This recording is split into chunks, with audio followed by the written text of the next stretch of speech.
Hey, what's good, what's good, what's good? Welcome to Reflections of the DJ R.O.A.D podcast presented by DJ City and Beat Source. I'm one of your hosts, DJ Crooked. We got DJ Never here. Yo, what up? We got DJ D Miles. What is good? We got Jamie the Great. Yeah. And we got a special guest.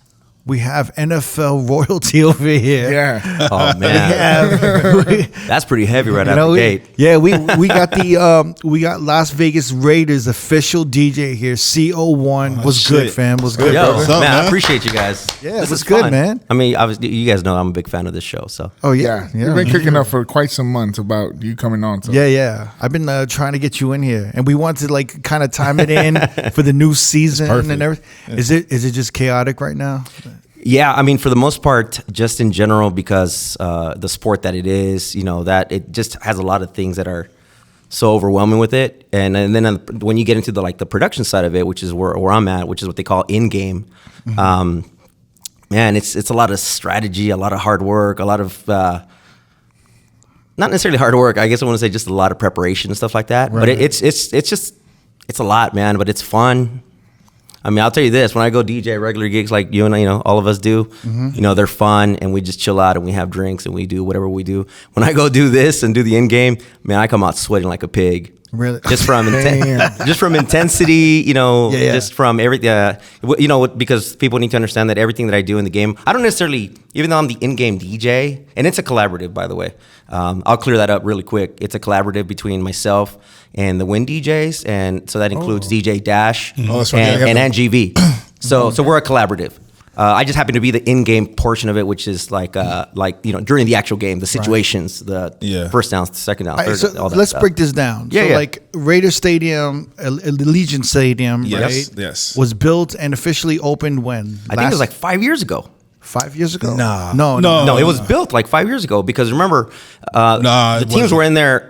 They during started pandemic. building it 5 years ago. Correct. And then it finished kind of like pandemic around the in pandemic. But maybe 2019, I would say. In 2019, it was supposed to launch 2020. Then the pandemic happened, so it ended up launching 2021, right? No, so they still had games with just no fans that year. Correct. Okay. Yeah. I remember that because there were like all these Raider fans tailgating outside. That's right. It was weird, right? Yeah. That's right. But they built the stadium to avoid tailgating, right? They didn't want tailgating. Correct. Right? That was the rumor. That's what they were saying. Because there's no real parking site for the it's all stadium. off-site. Mm-hmm. There's like 3 sections, but the main one is the one over where the entrance is closer to Crazy Horse. What's that street? It's Russell. Russell. Yeah, Russell. Russell Road. So that major parking lot is where a lot of the actual main Raider, like the true Raider season ticket holders, go and actually hang out. Wow, that's so Crazy Horse is like a 24-hour strip club. Yeah. Crazy CH3. Yo, they like literally stepped in gold. Yeah, pretty much. Yeah, because they're like an arm's throw away. There's this 24-hour strip club that's an arm's throw away, Literally. from the stadium. Yeah. Yep, it is. And so, like, whenever you're driving to the stadium, you're gonna pass by the strip club. Yeah. And then there's all these new hotels, kind of a little bit around the strip club. Like the smaller, like the Howard Johnsons and like the little Fairfield Inn joints. You don't want to know what's even crazier than that now? As if it was not crazy enough. Yeah. Right across the way so there's 2 chevrons that mirror each other there. Yeah. So one of the 2 corners are chevrons. One corner is Allegion Stadium. The other corner is currently an empty lot. You know what it's going to be? An In-N-Out. So talk about a traffic jam. Right. Wait, there's an In-N-Out already like 3 blocks away from here. Yeah, I know. Tropicana. But they're going to build an In-N-Out right there. Another one? Man. Yep. Wow. So now they got burgers, strip clubs, and football. Yeah. It's kind of like a whole great combination. The unofficial form. And I heard a lot of people go to that lot at Crazy Horse to park for the game. Like they might pay a fee and just walk over. That's dope. And after the game, they could just hang out in the Crazy Horse before they go home. Get a couple of dance. Crazy Horse got some good sushi. They do. I don't know if they still have it. So we've heard. Listen, back in the days, listen. Look, I only know because I think I was with Five and we would all go there after hours. And I think like at the time we were all DJing there or something. There was like some, I think Brandon Rogue was there. Shout out to Brandon Rogue. He was there. And I think he was rotating all the Scam DJs when I was on Scam at the time and I was DJing. And then Five was like, yo, the sushi's good here. And usually if Five is going to co-sign Yeah. Like, especially sushi. Asian food in a strip club. I'm like, nah, you lying. And that was heavy five too. That was heavy five. That was big five. Yeah. Big boy five. His taste buds was on point.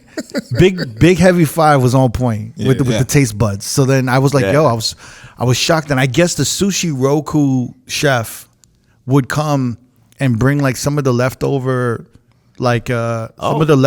fish or something like that. He would bring it to. So you're getting delicacy at that point. You're getting good shit. Yeah. Like only high class. Yeah, I mean for like 5 a.m. It's like this is this is good fucking sushi for 5 a.m. So wait, so Allegion Stadium's been open, right? For like maybe call it like 3 years. Yeah, let's say three solid years. That sounds 3 years. 3 seasons. Now. 3 years. So were you on deck for that? I wasn't there for the beginning. And by the way, I think the first actual act that was there was Allegion, or it was like a big DJ thing. Oh yeah, it was Allegion. Yeah. And he did like 2 days there. Yeah, something like that. And it was sold it out. Insane, yeah. Because I never heard of that name, and I was neither have I. Yeah, and then when I heard it, I was like, "Holy shit, he sold out the stadium!" Yeah, pretty insane. So for the get go, like right out the gate, it was one of those things where I was at that point I was retired from sports DJing because before there were professional sports in town. We had the UNLV Running Rebels basketball team, right? In their heyday, when we were like top 15 in the country. Oh yeah. And during those times, like 2010 and forward, that's when I was doing the stadium DJing for them at football and for basketball. Oh, wow. So you have a career in doing live sports. Yeah. Like so DJing? and I know D also like does some of it, and it's a niche. It's something that I think people should look at exploring at one point. You know what I'm saying? So for me. I stopped doing UNLV sports for a while. I did it for like maybe 7 years, and then I stopped doing sports. Give me the years. When were you doing it? It was like 2008 or 9, and then forward, and like up to like 6. They had some good players at that time. Yeah, it's when we had Anthony Bennett, basically. Mm-hmm. Yeah. I mean, it's tough to say that, but it's when we had.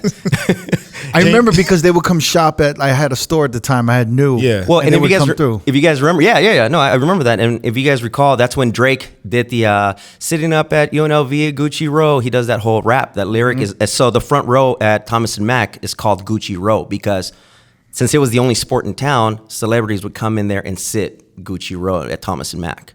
And Thomas and Mack is obviously legendary. But he named it Gucci because it was like celebrities wearing Gucci. Whatever it is, I don't know. But once Drake even basically brought that up in a track, it just emphasized it even more. Wow. So long story short, I stopped DJing for UNLV. I was like, yo, I'm gonna focus on radio and see what's up. So when did you stop DJing for them? I can't recall. I want to say after 2010.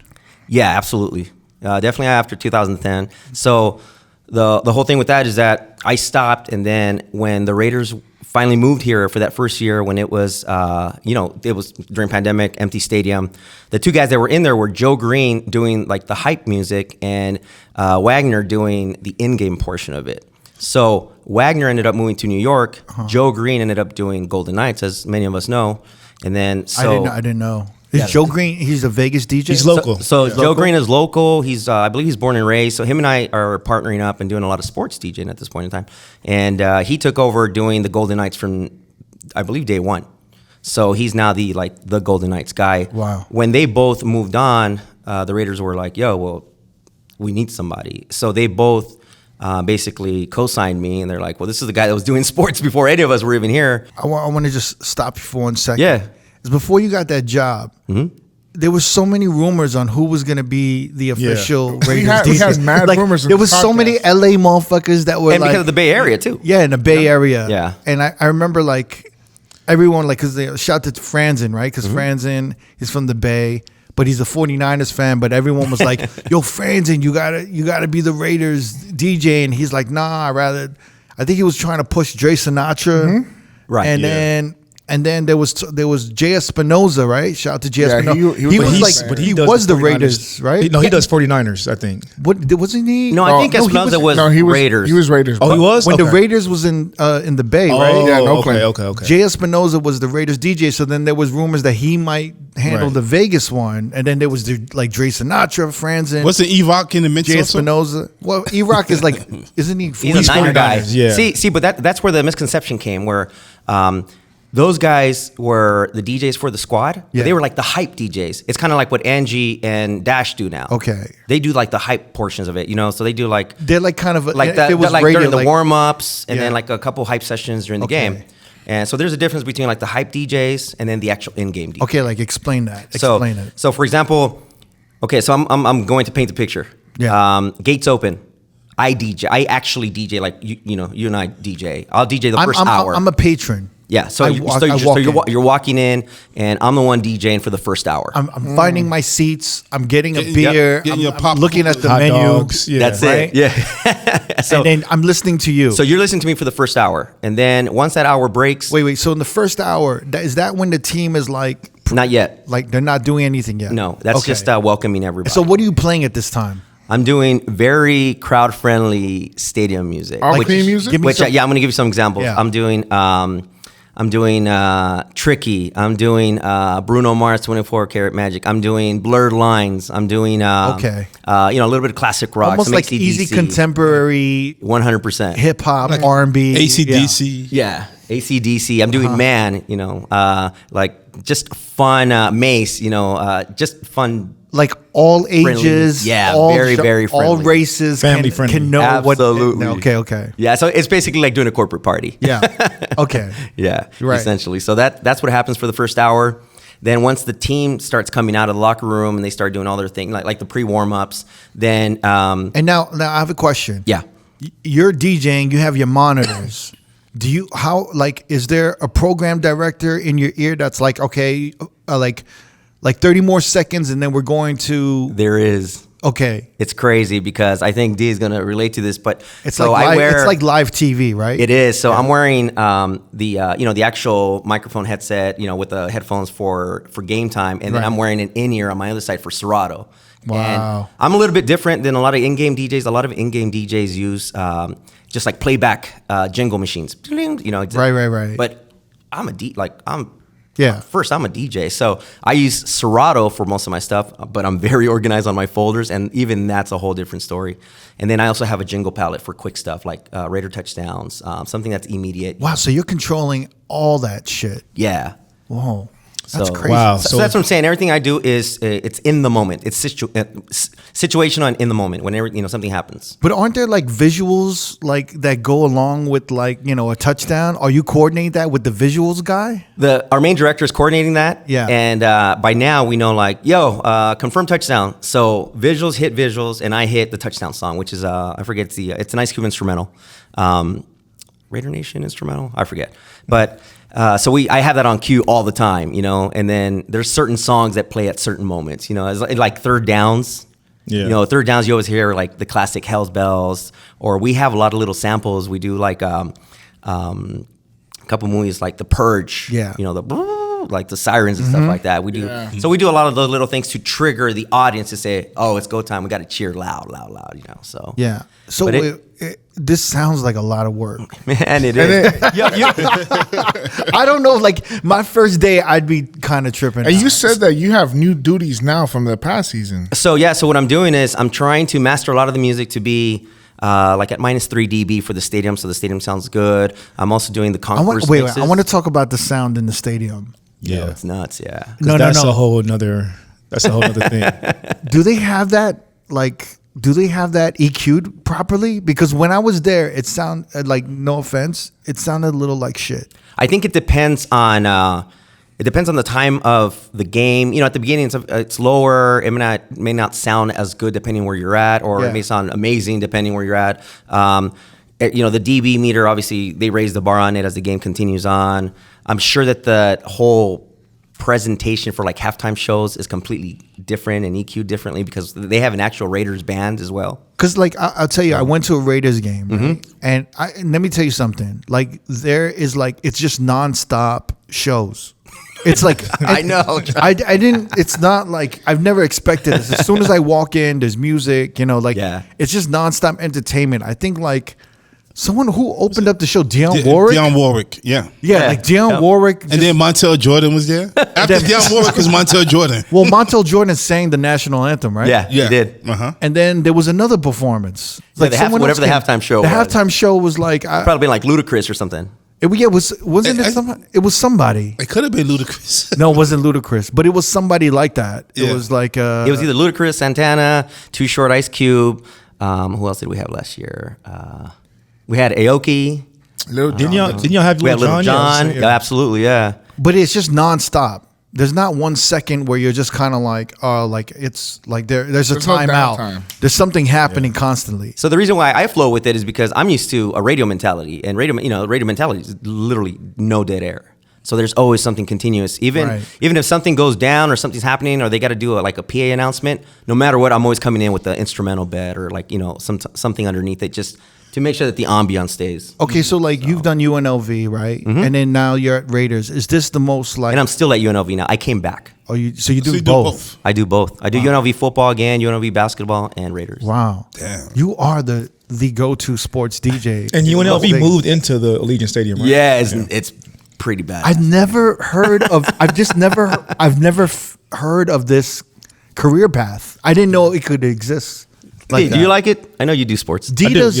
Let's explain that D does I do Showtime boxing. For boxing. Showtime, yeah. And it's very similar in the sense of no dead air. So even when it goes live, it's like, okay, we need instrumental to set a little bit of tone. In between rounds, I play music. I coordinate with all the boxers' camps to make sure they have ring walk music properly. So it's always something. There's never. Yeah. But there's someone in your ear at all times. Yeah. So I do the same. I do the Apple earbuds. I just have one in, and then I have a headset on my left. You know, it's funny. I've covered D for 4 fights. And You covered it? Yeah, I covered D for 4 fights. And it's pretty nuts because of DJ sound, and then you have to play a song. DJ cut the music, so it's very Yo, and check this out. And then the NFL, I had to get NFL certified, so you have to know the rules. So you can't play music at a certain time. You got to be out by certain seconds. So whenever someone's on offense, let's say the Raiders are on offense, and I play whatever song to hype up everybody after a first down, the clock for them to huddle up and get the ball going, you can't go past the 20-second mark. Mm-hmm. So no matter what football game you're at, you'll never hear music or a PA announcer past the 20-second mark. Damn. It's just NFL rules. Wait, did you have to take a written test or something? It was online. Everything was online. Really? Yeah, quizzes and everything. Wait, you had to study for this shit? I did have to read the whole manual, man. It was crazy, but it was fun. To be honest with you, I wanted to know it just so I understood the rules and why. Sometimes people are at home watching the games and you're like, man, why are they going to commercial again? Or what? Because a lot of it is dictated by television, as well. Mm-hmm. Sometimes when a game, I'll even take it as back as like a basketball game, for example, for UNLV. If our game's not being televised, then the timeouts could potentially be only a minute and a half. If we're on TV, then they could be 2.5 minutes. Stuff like that. So the timeouts are longer. All right. So is doing this for the Raiders, is this the most demanding that you've had to do of any kind of, gig for? I don't want to say it's demanding. I want to say it's more... the first time you did it where you're like, wow, this is a lot more than I used to do for UNLV. 100%. Yeah. Because, what you guys need to understand when I say situational, it's even to the moment where let's say the Raiders are up 17-14 and suddenly... they came back and the opposing team scored a touchdown and now we're down 20-17. Right. The opposing team's fans are going to get loud, right? In our stadium.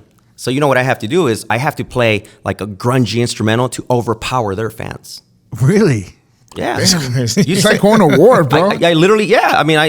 So what do you play? What do you play? Do you pick it or they pick it? No, I pick a lot of that stuff. So I do So wait, is there a possibility of them coming to you I don't think that fits? It always happens. But I don't take it personal. Hey, you're calling the show. If you say don't do that, Rich the Kid instrumental anymore, or play Prada Rich the Kid because the players like it, I'll do it. If they say don't do it, then I just won't do it. The thing about DJing and for us, that's why I hate fucking DJs who say, "Oh man, I'm getting burnt, or I'm gonna run out of music." There's so much music. You just don't take the time to, to be smart about it and to incorporate a lot of it into your playlist. Yeah. That's a whole nother car. We'll get to that.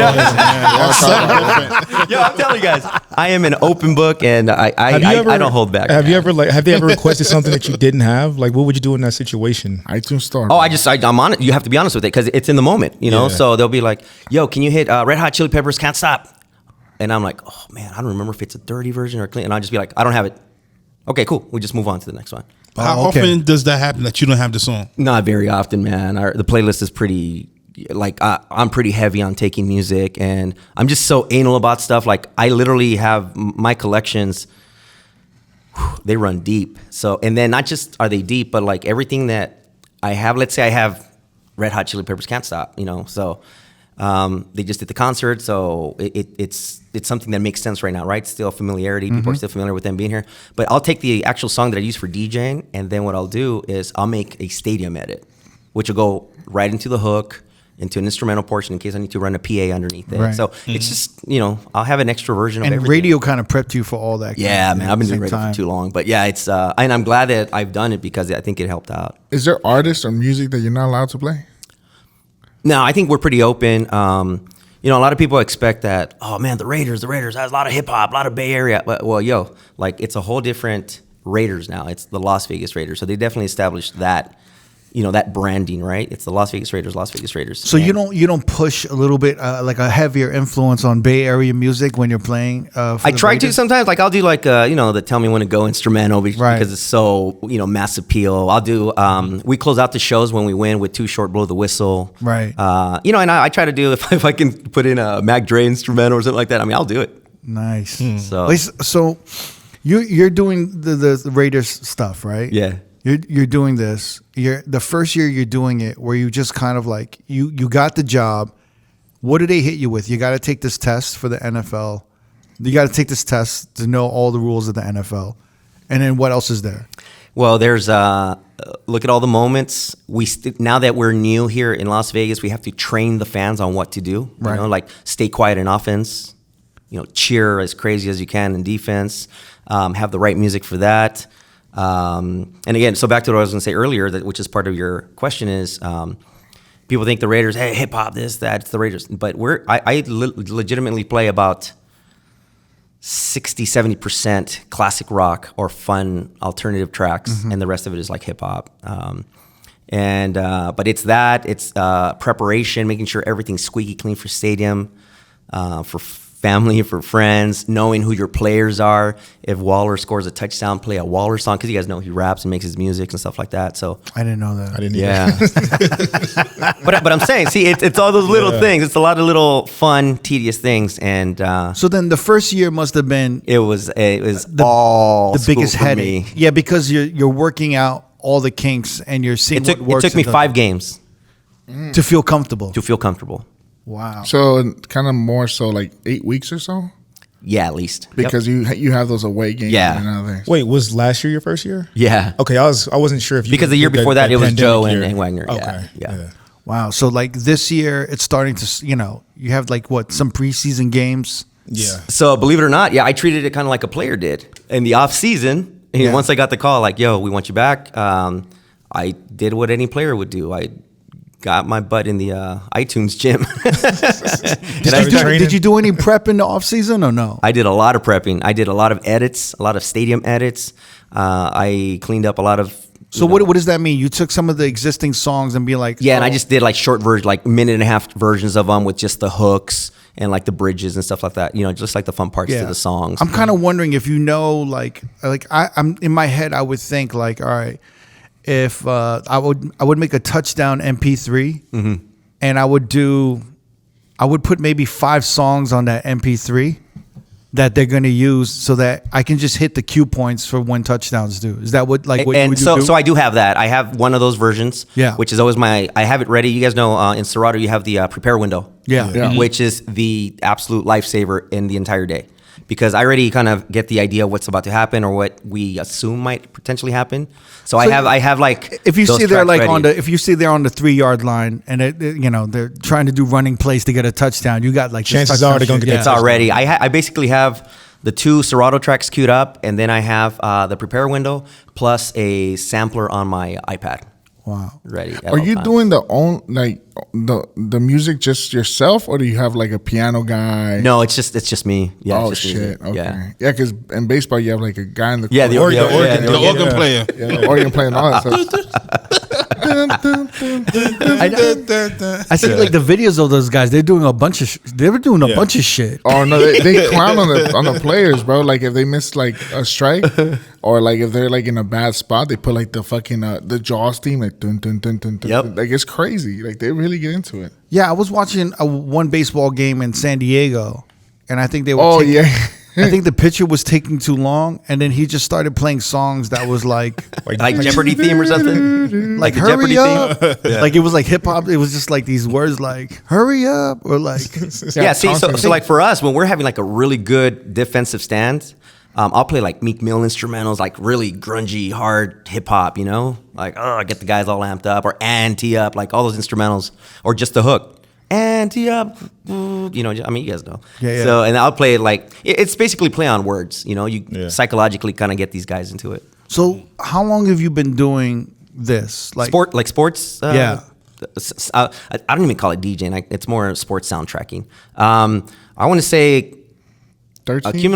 I want to say like about. I would call it DJing. It is DJing. Yeah. About 9 years. I think 9 years. Between UNLV and Raiders, about 9-10 years or something like that. 9-10 years. Yeah. Wow.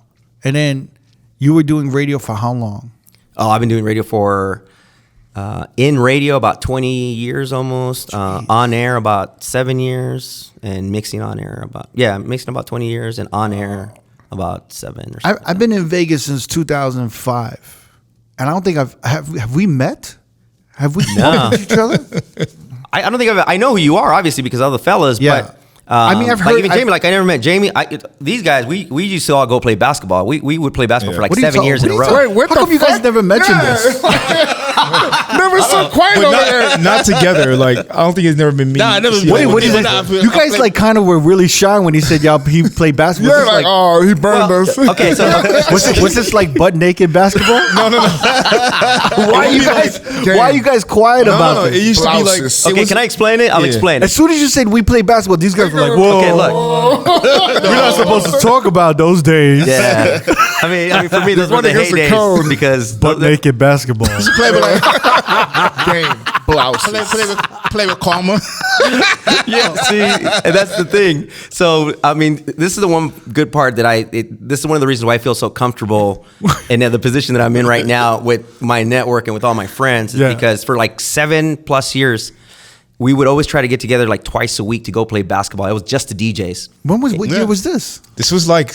Just notice it wasn't in his fucking notes the whole time. He send you notes and there's no basketball. No, but you know it's funny until he mentioned that I completely forgot. But I remember that. I think that's how we met. Yeah, exactly. Yeah, same with Yeah, we used to go. What was it, like 2012, 2013? Yeah, and we would go to the parks and we would go to Hoop City. Yeah, Hoop City was the joint. It should be Karma, Mike Carbonelli, Q. Yeah, Q. Like all the fellas. Earwax. Earwax, yeah. Turbulence, probably. Yeah. I don't think Turbulence had lived here yet. Yeah, no, Tim was going. Turbulence He was was playing with us. He played ball with us, yeah. Wait, how come y'all never invited me? That's foul, Craig. That's my bad, fellas, for opening that subject up. Fuck, you play basketball? I can pass the ball.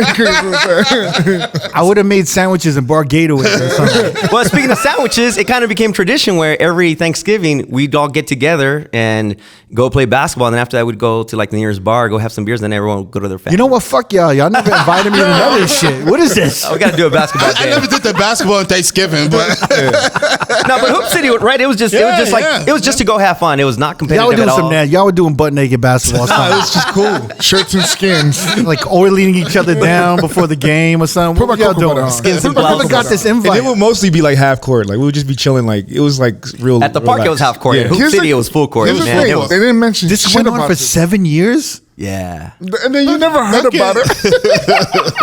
7 years. Chicken, twice a week. Wait, D. Twice No, a No. week. I Twice didn't a go week. consistently. I'm for about to 7 shut years. off everyone's mic. exactly. I'm going to shut off everyone's mic right now and just talk I've to gone D a and few- Never. a few times. D and Never. Yeah. 7 years. Y'all been playing basketball with this motherfucker and a whole bunch of these. And I don't know about this. I never hear about this basketball I've game. never heard about it It either. was just so. They were like- off and on. Yeah. Exactly, Okay. yeah, man. I wasn't It was consistent for 7 years. Yeah. Come on.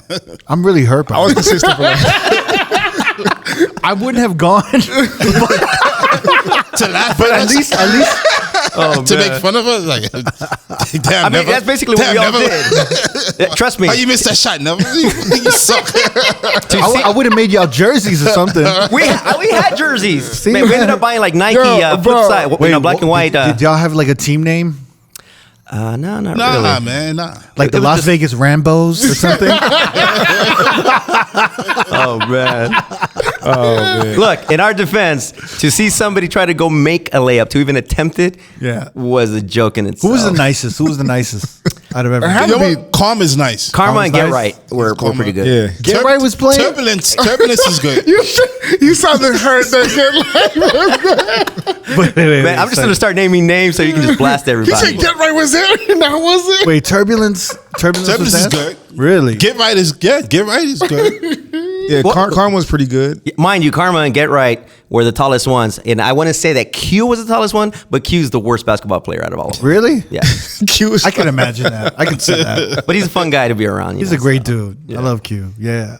Was this the I same when feel the really Peanut was betrayed. I really feel I don't think so. No. I think he was like a legit league. I don't know. Yeah. I feel betrayed. This is fucked up. Come on, man. The fact, you know what's 7 years? That's Look, fucked what Hey, do you Jimmy, why you instigating even more? Because it's so. You guys didn't see when he said we played basketball together, and both of you guys at the same time did this. Like, you guys were ashamed of what the fuck just got released. I just literally blacked it out of my memory. I had completely forgot about that. And the same Impact. here, I don't know if you guys know yeah. Impact, but he was there. Yeah, too. Impact. Yeah, Impact was there used to too. come out. Yeah. Oh my God. I completely forgot. Yeah, It was like a squad of like 16 sometimes. Impact was like the muscle Yeah, that's it. Yeah. Like, rebounder. I'm just like, I'm speechless right now. This is crazy. For We'll do one 7 basketball night, man. Don't worry about it. I've told you this before. No, I've never heard this. I've told you this before. Fam, I've never heard. I've told you we before. had a meeting about. Oh man, we have so much fun at the what basketball game? I would have been like that. And then I've like told never you you before. playing basketball with these motherfuckers. Well, that's nice, but how did it stop? A bunch of us had kids. Well, I had a kid. My son grew up, so I had to be on top of him, just at school wow. stuff. But then, Q had his kid. My body couldn't do it no more. Shut up. And that part. I was like, yo. Your body couldn't do it no more. What's your excuse? Then your knee. We're lucky that nobody ever broke a bone, honestly. I know, right? It was pretty nuts. Yeah. Wait, you guys were like aggressive and shit? If you were on Karma's team, yes. Why? What, he was like, Well, when Karma wants to do something, he gets his way. he was like Jordan? No, Kobe. He was like Kobe? Please don't compare him to Kobe. No. Stop That's comparing Karma that's to Kobe. what he would say. Yeah, this is crazy. We're calling Karma the he's the white mamba. The white mamba. So wait, Karma would be like You said Jordan. He said Kobe. The white mamba. so he's half Korean too. I know, yeah. I'm actually impressed that he's half Korean. He's good at basketball. That's good. He got the height, man. So he was Should definitely. have said Jeremy Lin. So then, There you go. Karma would be like, so you're gonna put in some work today, or you're gonna be a bitch? Yeah, Like, he would do pretty that. much. Yeah. And if not, he'd fight you. That's pretty. Damn. Really? Really? That simple. Did he fight anybody? No, but it would get pretty fun. Wait, he would fight with motherfuckers? He'll get like, You get in your face? he'll tense up a bit. It'd be like, Really? man. but that was okay because it would just, make it more competitive. We would always try to separate Get Right and Karma because they were the two tallest dudes and probably, the better players. So we try to separate them, make them captains, and then everybody else would just, depending on how much vodka you had left in your body, that's kind of how we picked the team. I'm like, who was the last picked? Q? Yo, this is fucked up because Q is super tall and he's black. He's so like, he's so. I used to guard him. You used to guard? He's so unathletic. Really? God bless him. Like he just don't. He's like That's not that- his skill set. He's like that scene from Office. Stanley, you're black. You're supposed to be good at basketball. But he'd always show up with a smile, man. You could always count on him. Oh to yeah, show one up. time. Yeah. This is awesome. I'm really, I feel left You out, gonna- man. I feel really, You guys gotta bring back their basketball nights, man. this is crazy. You know what? It would be pretty amazing too at this point in time. Not like, at least for me, just to get me back on a little bit more activity. Who initiated this? JD Live, Mike Carbonell. Yeah. Those guys. Oh, wow. Yeah. I mean, Mike still And hits Get me Right. up to play ball. I'm like, I can't do it, man. You know what's funny? do it. Pete said he had I like can't. he I'm used to play, but He said one of the DJs had a heart attack on the court. What? Oh, so he was there with us. Okay, so check this out. Wait, what? See, I wasn't here for that one. But No, he wasn't a DJ. He was a friend of his wife was my son's basketball coach when he was really little. That through like one of the little kids sports leagues in town. So he's like, oh, yo, man, you guys play basketball at Hoop City? We're like, yeah, we come here twice a week and we try to just ball it up with the fellas just for fun and activity. And he goes, man, I love shooting hoops. Can I join you guys? I'm like, yeah, of course. I mean, you just pay the fee. We charge everybody like $5 or something. Just y'all had to pay to play this shit? Oh, because of the court. Just the court, just to rent it out. But how much is it to rent the court? I'm just curious. I don't know. My car now is the one with those numbers. Oh my god! So you gotta hit him up.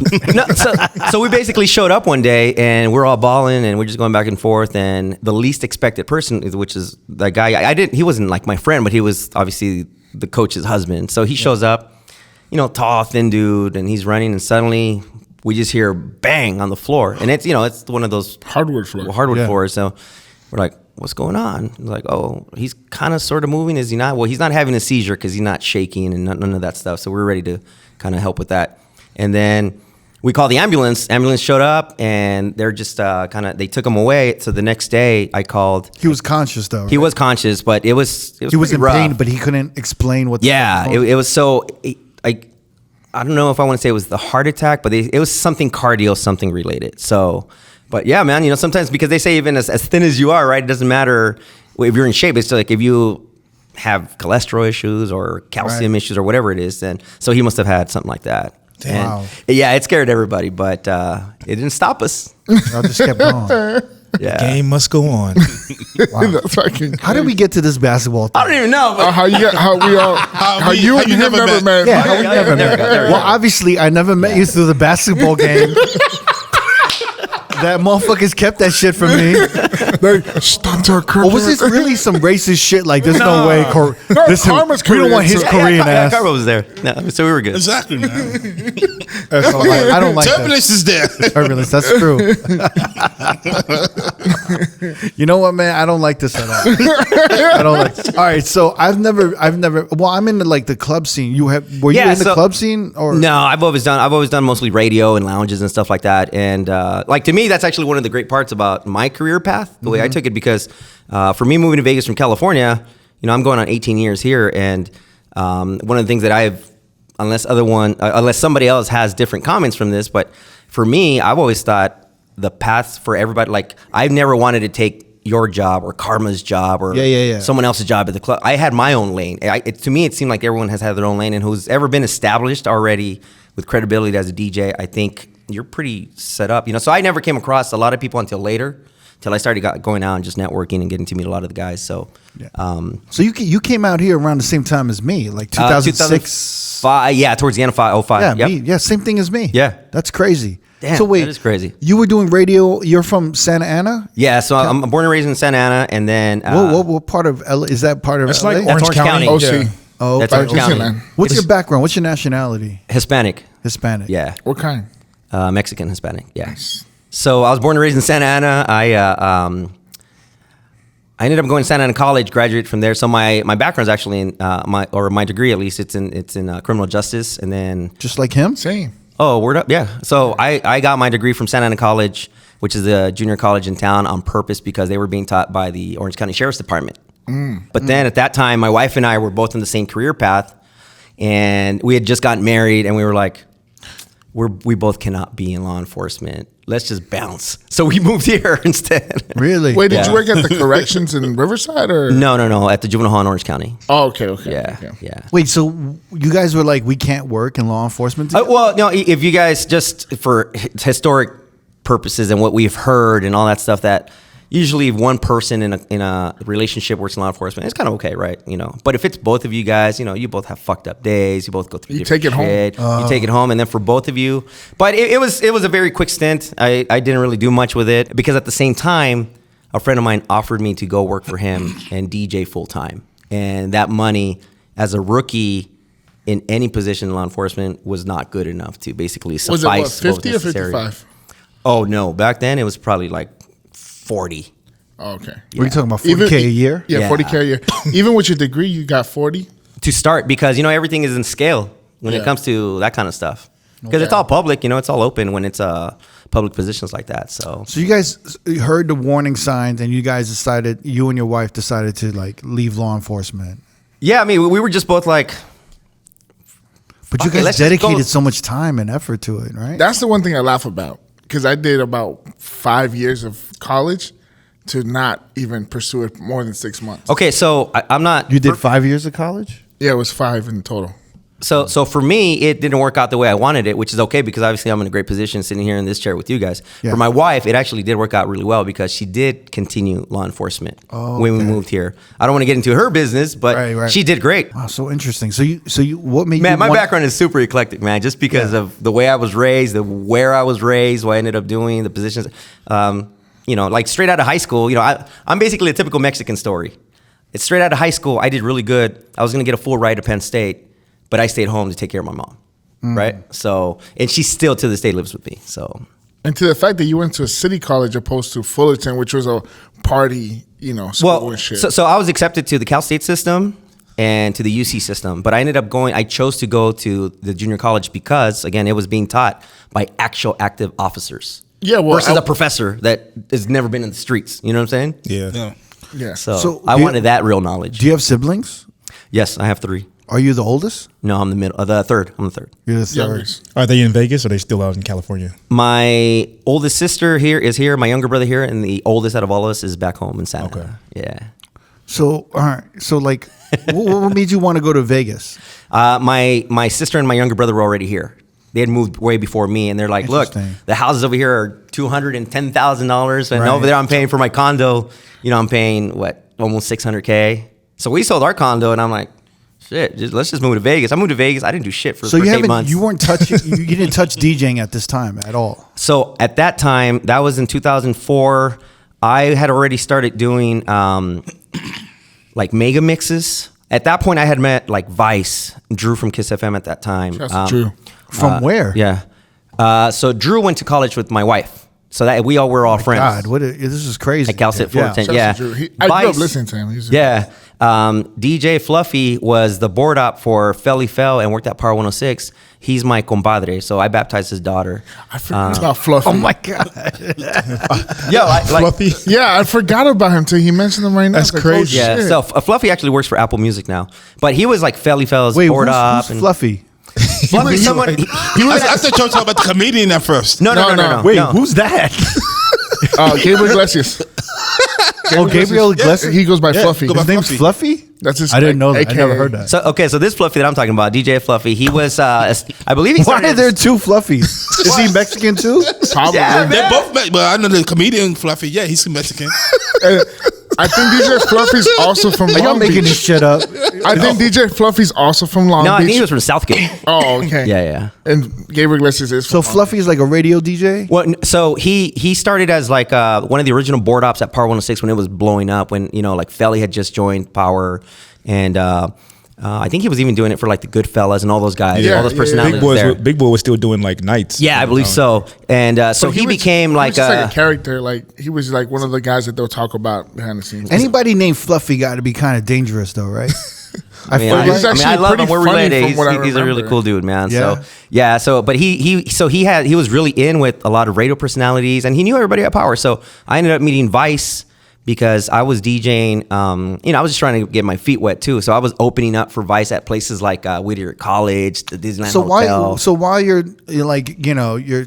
So I'm DJing while I'm trying to put myself through the police academy, while I'm trying to finish college. I'm DJing, and then it started to balance out to where. But where did that come from? Where did you learn to DJ, and where did that come from? So the DJing came from Santa Ana.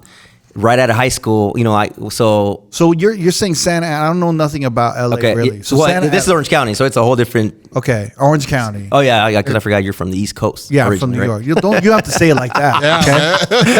Okay? I'm still Listen, I'm already ousted from basketball games in Vegas. Don't start having a tone about the East Coast now. Okay, no, I'm just kidding. No, so when I came out, so Santa Ana's like you heard that shit, right? Never a little bit. I did hear. He's like, oh, I forgot. You're from the East Coast. I'm just like, motherfucker.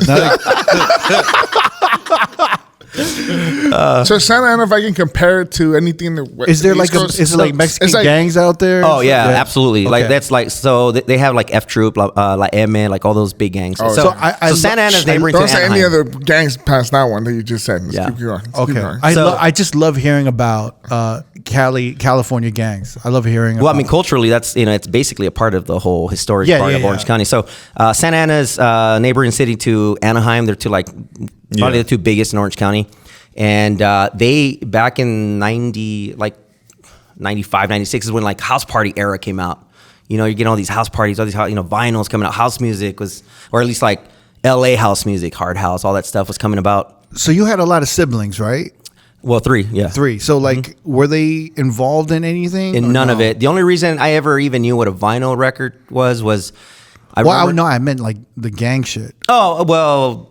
Can't speak about it, baby. Okay. Yeah. Maybe. I'll stay out of that part. Okay. All right. So, so then talk about it. But you never, did you? No, I never got involved, but I lived around it my whole life. That's the whole thing about it, So, so I just went to the house parties. I wanted to get into, I was like, yo, this DJing stuff, all the records. And I remember the vinyl records because my first vinyl record, my older brother had shown me like a 45 or like Ring My Bell or something like that. It was like old 45 record. And I'm like, yo, this is dope. You can, put on a record player and have fun with it. And then I started seeing people DJing and I'm going, man, this is really dope. Then I'd met E-Man because E-Man went to Cal State Fullerton as well. Shout out to E-Man. So E and I, we're good friends too. And I met this guy who's like, yo, I'm DJing with this party crew. You want to hang out? And so I started hanging out and I started just kind of picking stuff up. And then before I knew it, I'm like, how the hell did I get 10 crates of records in my bedroom? You know what I'm saying? So I just started buying records and just went from there. Started going to more house parties, just being on flyers, and just kept doing it. Go ahead. Did you start buying equipment like of your own? Yeah. So what I did is, I had what was that with the meters, the first mixer. The Radio Shack one? Yes, the Radio Shack one with the hard ass crossover and faders. Yeah. And so I did that. Then I had one original Technique 1200. Then I had a belt driven one that I bought on my own. I was so excited about. And then before I knew it, I just got like a part-time job. I worked at Ross for a while and did some shit and got money. And before I knew it, I bought my 1210 MK2s, my black ones, and which is the ones that I still have in my home studio. Wow. Damn. And I just kept going at it. And then I started getting into 4-tracking. It just came to me naturally. So I bought, I don't know if you guys remember, they had the and I feel bad for them. Tascam? It was the Yamaha 4-track mini disc recorders. Oh, a silver one. It kind of looks like the unit you guys use. Yeah. But it was on mini disc. Mini disc had. I love mini. I loved it too, and it had such a short lifespan. Very short. But it was so good. It was amazing. It was like a consumer version of like a DAT. Kind of. It was. It was so great. True story. Cricket showed me how to record on a mini disc. Yeah. You remember that? What was dope about it is if you were making a mixtape, if you fucked up, you could just kind erase of it, right? No. You could keep recording and then just like try to mix again, and then you could go back on your final recording and then edit it. Yep. Oh. Yeah, you can hit points, in and out points. Yeah. And it was just then you could just kind of like erase like the 4 tries where you fucked up and just go straight to You just had to time it right. But that was great about mini disc. Like you could do a live mix and it was like you could fuck up and just go back and like edit it all. Yeah. Actually, I still have my mini disc. Me too. Yeah. I don't know why. I know. It might make a comeback. You never know. I have like an 8-track cassette, 8-track cassette recorder, like a cassette tape recorder. You really do? At New York. No way. Well, you know what it is? It's like at my mom's crib. Yeah. But she still treats it like the shit. Like it's part of the furniture. She puts it on display like the shit, like motherfuckers are still fucking She with said it. dusts it off. Brings it out for holidays. Yeah. So I got the mini disc and that, and then it's like all the Yeah, but all that stuff is nostalgic. nostalgic, so it feels good to see it. Yeah. That's crazy. Wait, so I kind of want to know about these house parties. So these house parties, was it dangerous? Or because it was driven by party crews. Yep. And 50% were like little baby gangs. Fun party crews, like your typical kids out of high school just wanting to have fun. The other 50% were like mini gangs. Boom, boom, boom. And then you'd have like, yo, we're one party crew would say we're formally inviting to this backyard boogie these 5 party crews that are going to be the honorary guests. So then the other party crews would show up and like, how come we're not on the flyer? Ooh. What year was this? Can you say? Yeah, it's like 1996. 7. Okay, cool. Like, Because I remember when I went to my first flyer party or whatever with Party Cruise. It was like 2002. yeah. But like it was very fucking dangerous. Now, did you have map points and like all that stuff at that point in time? I think like On the back of the flyer? Yeah, so it'd be like Yeah. like page or call this pager number and it'll tell you where the event is. Yeah, Wait, yeah, what? yeah. And you'd go to Really? the corner, and then the corner would tell you the actual house. Yeah, you won't burn the house. Yeah, so the flyer would have one phone number, and the phone number would be to a pager. The pager would have a voice recording. Yo, what's up? If you're calling for today's party, go to the corner on Grand and 17th. And then you'd go to the corner of Grand 17th, some guy'd be with the flashlight, be like, yo, go down the street, make a left. It's That's so 1712. That's so fucking cool. Yeah. Are you serious? And like it would be like a navigation printout. Yeah, in the back, in the of back flyer. like MapQuest. Yeah, In the back. Dude, we never had that in New Remember York. when I told you? Yeah. That's like genius. Well, we couldn't really do that in New York, though. Yeah, you could. Nah. You don't think so? I mean, Well, You guys don't have houses, really. I'm about to say that. It wouldn't all be in the apartments. house. And me be riding the trains or whatever. It's- It'd be But like LA was so spread out, man. Like you almost had to, right? Like you could do it like like Yeah. an abandoned like building or something. I guess this is pretty It was sketchy. always in the back of somebody's mom's I mean, house. you could. I mean, that's Yeah. what like they were either backyard boogies or warehouse parties for the most part. You break into a warehouse, you just bring Yeah, your shit in. exactly. Yeah. I feel like they could have done that in New York. I don't know. That just sounds so genius. Wait, It's like, did they have badges Yeah. at that point? Yeah, they did have the badges that said, I'm the Dude. president of the party crew, I'm Yeah. the captain or Wait, co-president or Yeah. whatever. What do you mean? They had like a badge. So if it was at that point, it looked like, let's just say it's like D Maz's shirt, but it said like the party crew's name. But it's not like a badge. No, it was like a necklace badge, like it was laminated around. Yeah, your it neck. was a printed image with the lanyard on it, and it would say like it would have like your party crew's logo on it. I'm thinking like it's a chain, like a gold, like a gold I mean, badge. it might as well have been that, but Yeah, no, but it was so obnoxiously big. yeah. And it was said, like like- it was like this. It was like obnoxiously big, and it was like with a dog tag, like and chain. that means you were in charge of the party. Yeah, like it would No. it would basically identify who you were, what party crew you were with, and if you were like the leader of the party crew. Yeah, so if like it said like the captain or whatever Yeah. the fuck, but it was like different crews. So like, for I've example, never heard of this. For example, it was like back in the day, there was one that was called Las Traviesas, which is Right. like the troublemaker, but it's the women.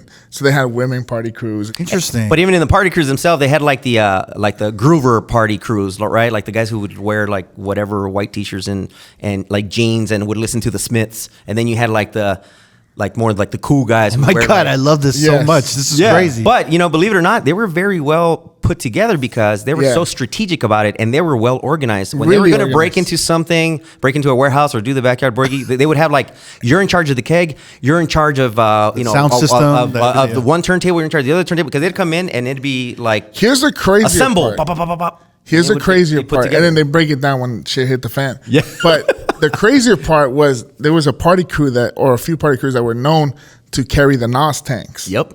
The NOS tanks, Cricket, they'll put it's basically That's Fast and Furious, right? no. That's what it was called, but it's basically poppers, but in a helium way. Oh. So it'll fuck you up. So if you had a balloon in your mouth, you were hitting the popper essentially. Yeah.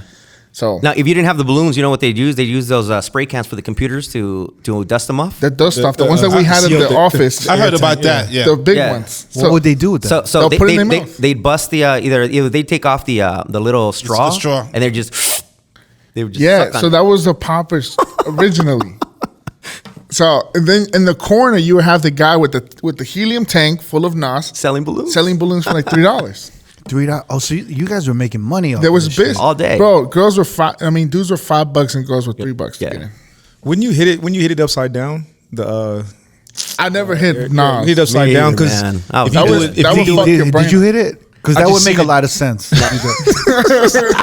no, so like if you do it upright, it would just come out like air. But if you did it, it would chemicalize different. It would come out like a light spray, like a spray you could see. You did that shit a lot, huh? You did. You did. That explains a lot. DB's like spacey sometimes. Be talking to this motherfucker, he just be looking out like. So the next time you see him at Staples, you know why. He's getting the mad computer cleaners. Wow. But yeah, so they were doing it was well organized. It was like somebody would know bring the keg, someone else would bring Zimas for girls and Mickey's for guys. Zimas, damn, I haven't heard about Zimas. Zima. Remember Zimas? They would put the Skittles inside the Zimas to give it more of a sugar flavor, and then the Zima would turn into red. I love hearing about Cali culture like this. This Zima is was amazing. like big. What the fuck happened to Zima? So remember when I would tell you, Yo, my whole thing is like, Boone's took over. why isn't there like a movie? Like, this would be such a dope remember movie, when I would bro. tell you, I told you, Wouldn't this like? It would, yeah. This would be such a dope movie, like a party crew movie that. It could be like a Mexican version of House Party. remember Yeah. when I told you, Yeah. And they're like setting up and every exactly it. basically, and there's like a Yeah. girl getting the Skittles and like putting in the Zimas and shit. Yeah. That'd be You know, dope. no, that's a great way to describe it. It was exactly that. It was a Mexican version of House Party. Yeah, remember Yo, I would we're- tell you, I DJ house parties. You're like, your fucking house parties. These are it. These I are mean, the to shit be that I honest was with you, telling you. that's Really? basically what established me. That's how I got to network and meet a lot of the people that I know. That's now how you at meet this a lot point. of people because they go to house parties. This is like the coolest thing I've heard about California. But remember, even like Oh, and you didn't even know about like. Why Vice didn't talk about this when he was on the podcast? I don't think he. well, I don't think he I don't know did if he it. Yeah. experienced it or not. Isn't Yeah. he from Santa Ana? No, he's No, from Eagle Rock, Eagle but he Rock, was LA. Eagle Rock. That's kind of the nicer area. I was from Silver Lake Echo Park, Lincoln Heights, so it's different. Anyway, but Was that like the 90210? no, that's a more like hood area around his area. But anyway, the craziest part when the cops would get called, like there was somebody in the corner. The cops is pulling up, turn off the music and the lights, everything just. Vroom. Yep. So it was crazy. It would dark out in seconds. So like everyone had a seconds. job. That's the whole reason. Like the party crews, everybody had a certain position. So it was fun. That just sounded dope, man. Yeah, sound dope. mine was. I kind of want to. If they turn on the top bathroom light, that means shut off the music. Dude, I would love a movie on this. Like to just see I'll how. help you write it, Cricket. So they don't have these Me and parties CO1. no more. Nah, At least, well, no. When man, did it start? When did this start? I mean, It was early '90s. he said 96. I started going them in 2003 So we kept going to the 2000s. until like 2009 was my Yeah, last there was a little bit of an evolution on them because when I first started going to them, it was like the house music, like the the hard house music. Then that was at the end of like the techno era, and then they started incorporating house music with like new wave and '80s, and then hip hop became more prominent. So then now you're like, yo, I'm getting like the hip hop parties, and those like for me, those were the most fun ones. Even though I grew up on the house ones, but. The house music ones, but when I started going to like the hip hop parties, that's when I was like, oh, okay, this is what's even attracting me and bringing me more into what I want to do with DJing. What was the name of your crew? Notable Creations. Notable Creations. Yeah. So they were like regular dudes like you guys, right? That had party crews, Yeah. right? And then did you guys start the party crews and then like the gangs were like, we want a party crew So too? we were in a different position. We were actually lucky enough that enough of us would get money together. So we actually threw the big parties in downtown Fullerton at this place called Commonwealth, and it was like What's the capacity, you think? we were packing in 800 in there. Wow. Bro, the And house it was party- all ages parties. Just so think about that. You guys were making money. We huh? were making money. I mean, not me, but I was the one of the two headlining DJs at that point. Did you ever take it to QC 2020? Man, I played at QC 2020, Peppers. I played everywhere down there. QC 2020 Cricket may be the equivalent of an all ages tunnel because it was this like 8 rooms of just Yeah, this exactly. big Wow. venue. How come no one? We've had so many LA and Cali motherfuckers on. They never talk Yo, but about this. Strawberry Sundays. Strawberry, yeah, that's and then there was another one, Purple Shield. Yeah, Purple Shield. But Strawberry big Sunday events. was the one. Yeah, you had to Strawberry go there. Sundays. It was always on a Sunday, and it was always on like a holiday weekend. This is like more interesting than like the banana split shit like that happened in LA. You know what I think what This is, happened too is like crazy. LA was such a like I didn't really go outside of Inglewood growing up. Like I stayed in my area, which would be like a barrel, right? Like Yeah. I didn't go to like Hollywood. I didn't go anywhere. Like I literally stayed in like Inglewood. Oh And, no, like, I traveled. I would go to like maybe Culver City or Santa Monica if I had like basketball games or different. But are you trying to things, say that you didn't intermingle with like Oh. Mexicans? No, Did you? No, there's a lot of Mexicans in Inglewood. Oh, there are. He just Huge didn't- Mexican he gangs in didn't- Inglewood. I his just didn't culture- step outside of that area. I didn't have a reason to, right? Like, Right. So they weren't. So party- I wasn't they going to weren't like party Orange cruising. County or I Yeah. wasn't Yeah, going yeah, to like yeah. Silver Lake. I didn't know anything about these areas. Like I literally stayed in my zip code or like just my comfort zone. See, in my but area. that was another big part of it though, because obviously those parties, most of them were, they call them all ages, but essentially it means under 21. And at that point in time, not everybody has a car, So if your party crew had like 1 or 2 cars in it, like and remember, there's no public. You're in. Remember, there's no public transportation. Oh no, we would pack like 6 dudes in a Nissan Sentra 99. So it was crazy. But was it integrated? Was there black and white and everyone? Or was very few black. The white guys would just come through and do like when we had like techno nights and stuff like that. A little bit more. It was all Latin for my. But it was for me it was mostly I would say about 80% Hispanic. But you know what? Now that I go back and I reflect on all that stuff. Like I take a lot of pride in being from Santa Ana at this point because now Santa Ana is a representation of myself, DJ Fuse, Quest, Charisma. Like that's I mean we essentially we did pretty well in my opinion. So that's dope. That's such a great fucking like there should be a documentary about it. Yeah. So wait, it started in the early 90s, right? Yeah, mid 90s. Yeah, early mid 90s, and then it went through to the 2000s till late 2000s. I want to say the last one that I attended to was 2009. And then 10. what happened? Before I went into 21. Did they just start cracking down on that shit? They did because like in Orange County at that point, that's when they were doing a lot of the like the roundhouses. Like they would go and get a lot of blocks where they would just get like the police department is gonna just lock down 2 blocks and arrested 10 gang members, like something like that. You know what I'm saying? Mm-hmm. So a lot of that stuff was going down. Checks. And then like in my case where I was from, like weed was just all over the place. They couldn't stop that. Now, obviously, the irony of it all now, but a lot of it was becoming very prominently, like just open, it's just openly out there. Right. The one thing that I recall that kind of slowed it down on my age group was, I think a little girl, or not little, but a girl died at EDC. She overdosed on, I think on E or some shit. But after that. E was big back then. Yeah. After that, the cops just cracked down on all parties across the board. So that was like 2009. That's when they moved it. That's one of the main reasons why they moved it from LA to here. So it stayed Hispanic, right, and Latino the whole time through this whole period. Yeah, right? I want to say yeah. That's really dope. Like, how come motherfuckers don't talk about this more? I'm gonna look for.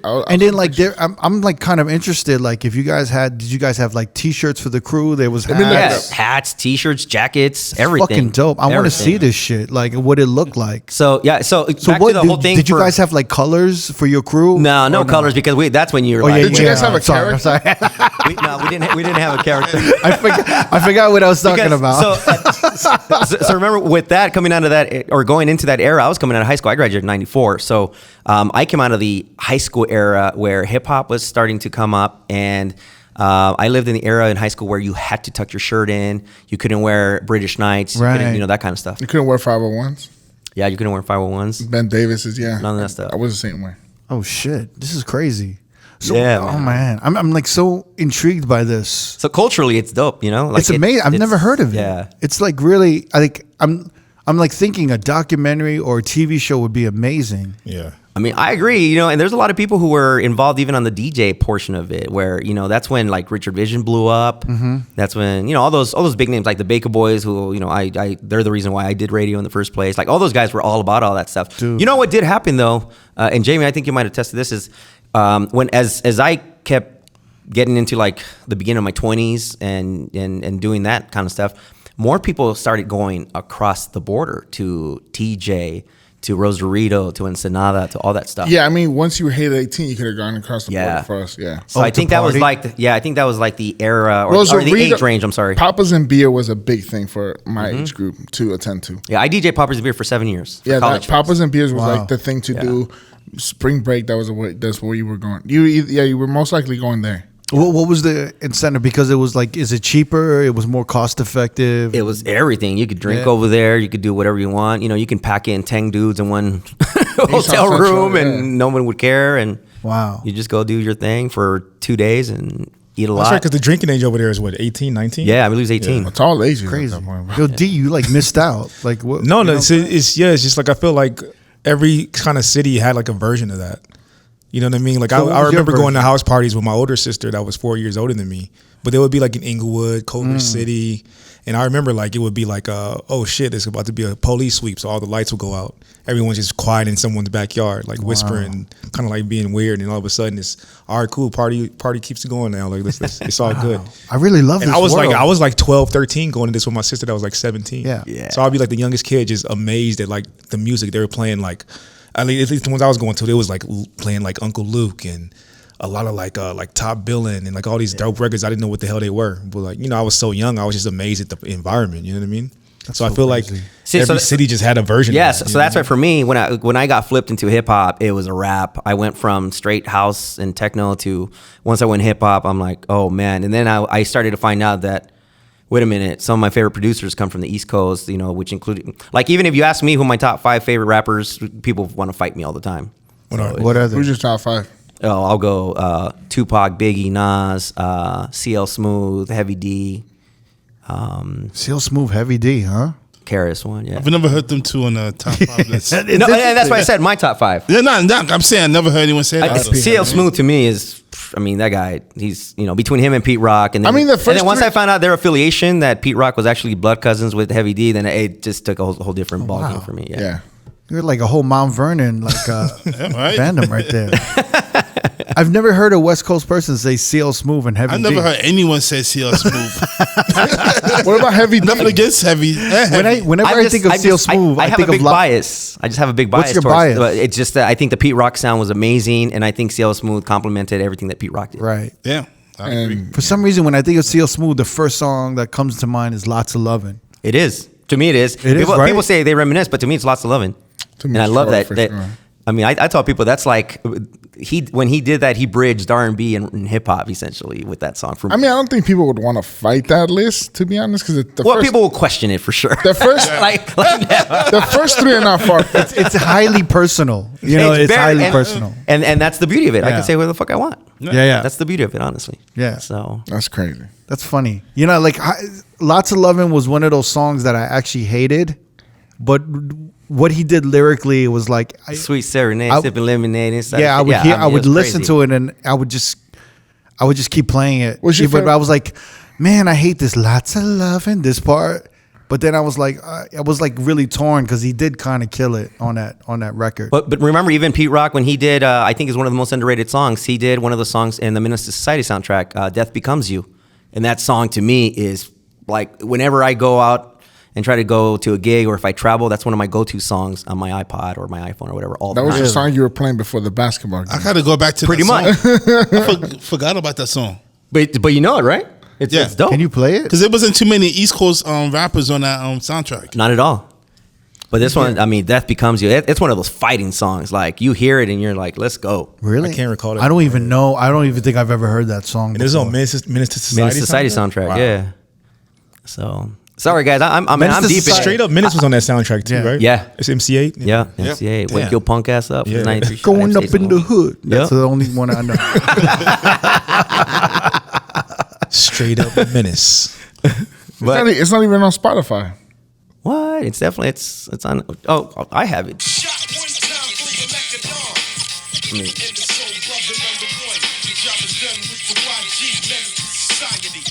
but the lyrics in there, if you pay, I mean, I'm one of those guys that pays attention to lyrics. Yeah. I like dissect them and I use them in life stories and shit, you know. But so a lot of the stuff they say in there, it's like, oh man, I remember that. I remember cops coming into the place. I remember having a gun to my head, like that kind of stuff.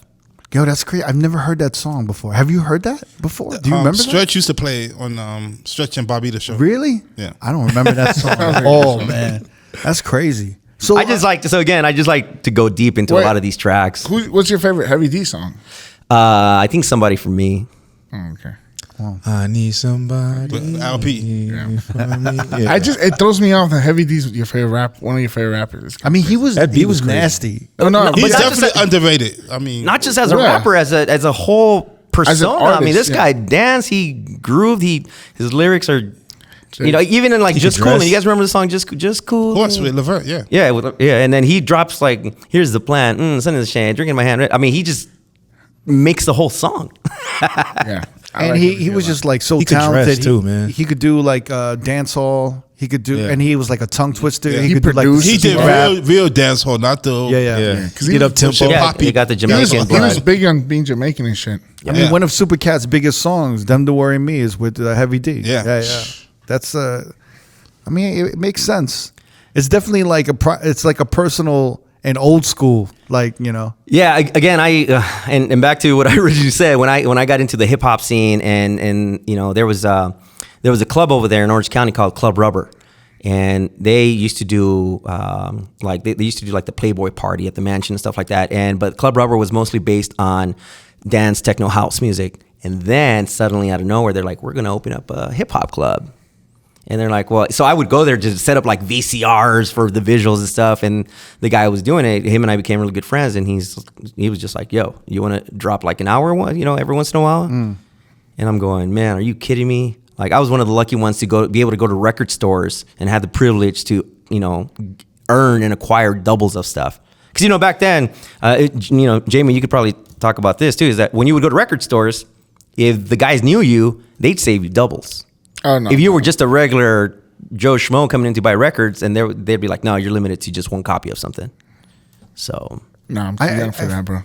Yeah, he's not from that era. Yeah, man. Well, I'm just talking like LA DJs in general. No, you know? no. No, I remember that. I would call Rock and Soul, and I'd be Yeah, like, more yo, chance you of got 3 miles this? an hour. And they'd be like, yeah, we got like 3 left. I'd be like, save me 2, and they would save it. But they wouldn't just automatically save me my shit. Exactly, and that was just for certain people. Yeah. So I had it in good with Tough Guy Records, Exodus Records, World Records. Would you get records from like Power 106, but like your people down there? No, not really, because those guys wanted their stuff, and you know, and they would go through it so much because they had to mix at the station still on vinyl. I mean, I still remember when they first switched from vinyl to Serato at Power 106. I remember Koki and Eric Deluxe and these guys would come up there. Damn, Koki. I haven't heard that I name in haven't a Koki's while. name in a long time. Damn. So, you know. Koki was me with When did the they go? They switched over like what, 06? Yeah. They switched over when the Serato box, I don't know if you guys remember this, the first original Serato box was just black and white. Then they added the red to it. Oh, I don't remember that. The first one I had had the red SO1. Yeah, the first one was like, I think just black and white. Damn, And yeah, I remember. I think I have the first one because I bought Serato in like 2004. Yeah, I still got my SO1. Yeah, I think they I do reason. too. Yeah, I got the can't use it. OG one. I have the one my mom bought me too. Yeah. That's fucking nuts. Wait. So you were on LA radio. You got. I wasn't on LA radio. wasn't.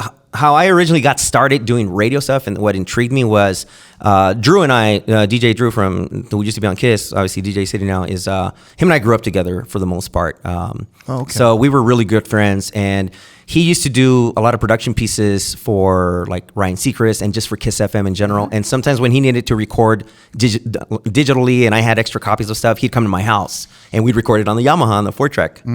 And we did a couple of projects. We did like 3 projects. And what Kiss FM back then would do is they would have like, let's say Destiny's Child is doing a concert with A. Marie, because that was like one of the concert runs they had.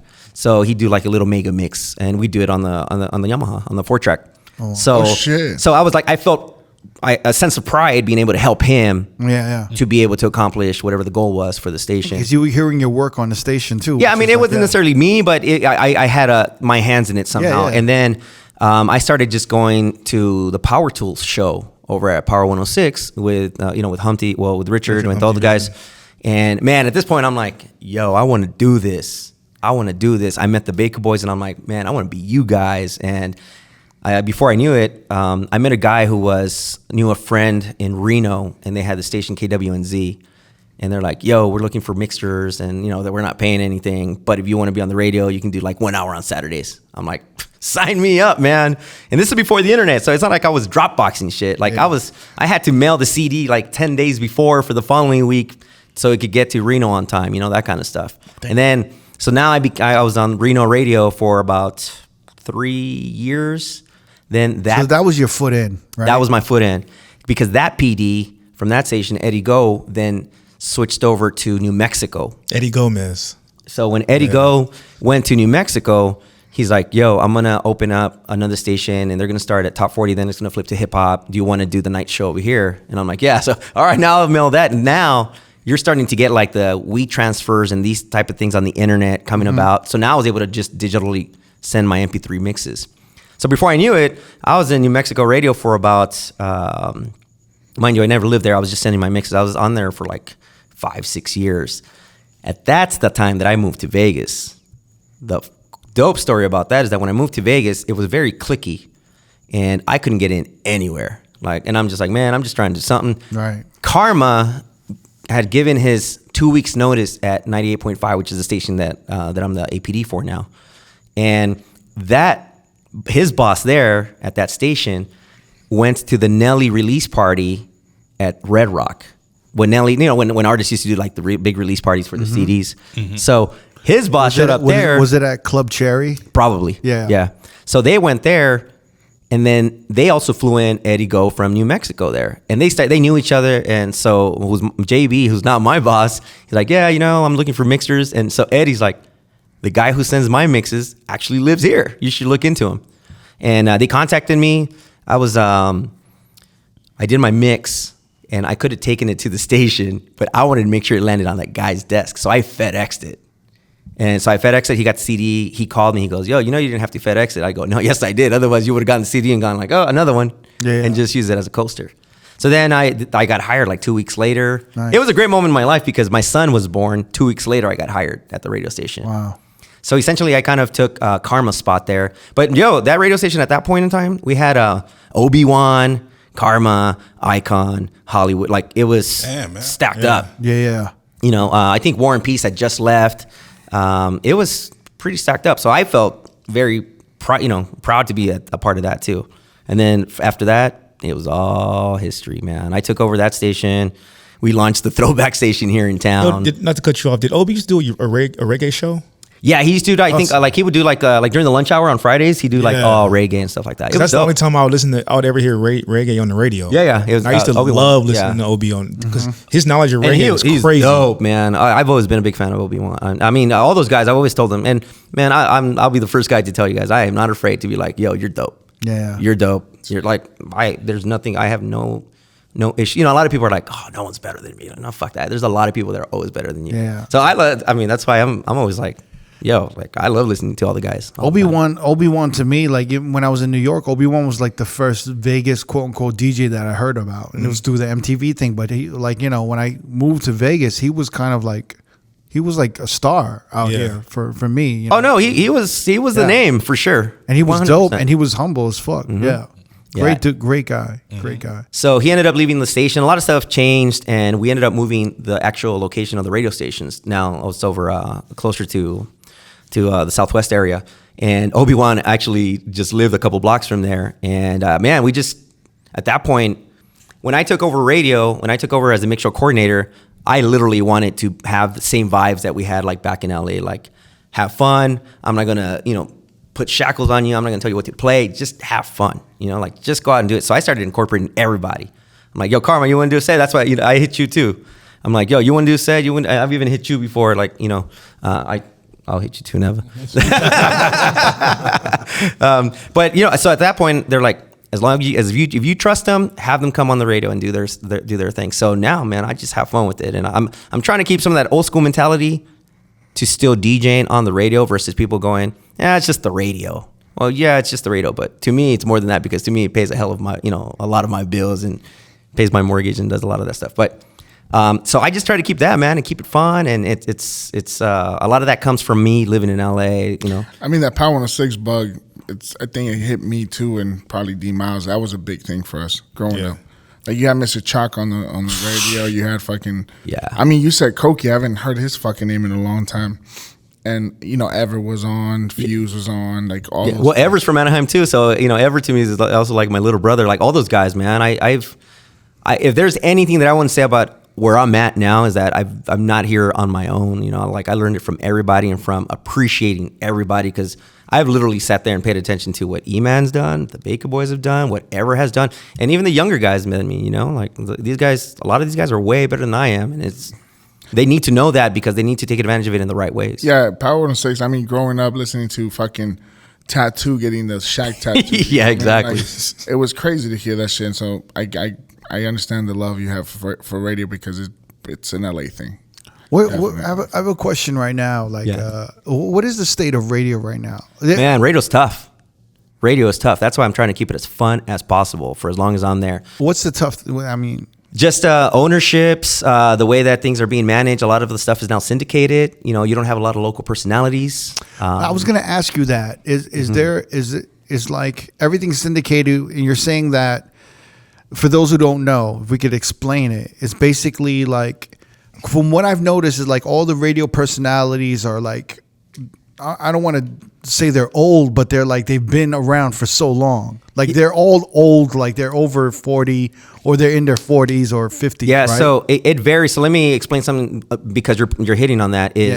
So I was at the top 40 station here in town, 98.5 KLUC. So and now I'm the APD for it. But when we launched the throwback station, I purposely moved myself away from the top 40 station because I knew that's the right thing to do. I'm not trying to be the 45-year-old guy trying to be the cool dude that talks to 20-year-olds. You know what I'm saying? So I did that. And in my opinion, I think that was the right thing to do. Now, I still do the mix shows, but the mix shows is just, mixing and having fun with it on with the turntables. But with syndication, it just depends on the company, who it is, the format that it is.